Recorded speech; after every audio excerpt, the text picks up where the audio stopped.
Today we're installing 10 oyster reef balls right here in the Elizabeth River just offshore of Portsmouth City Park. This is a project between Portsmouth Public Schools, Starbase Victory, the Portsmouth Department of Parks and Recreation, Chesapeake Bay Foundation, Chesapeake Oyster Alliance, with support from Elizabeth River Project and VMRC, which is going to benefit the water quality, the public, and years of student classes. So reef balls are artificial structures that we actually make on site with volunteers.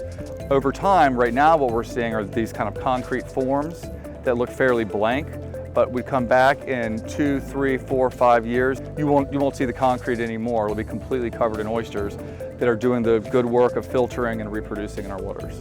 Over the last 2 years, Portsmouth Public Schools Starbase Victory created a summer camp called the PPS Oyster Project. So with the PPS Oyster Project, we've been raising oysters here in the Elizabeth River in a couple different locations for the students to explore location or even observing oysters and not observing oysters, the difference in their growth through the year, and using that to enhance our classroom activities for our Starbase Victory STEM program. But then during the summer camp, the students finalize it with exploring all about oysters, learning about the watershed, getting in there and actually seeing where the oysters are growing in their environment.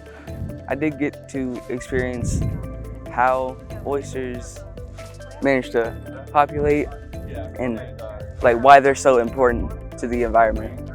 I first met with Portsmouth Public Schools about 2.5 years ago, and we started collaborating on their oyster curricula. So they were already doing amazing things to educate their students about the importance of the oyster to the Chesapeake Bay and to water quality.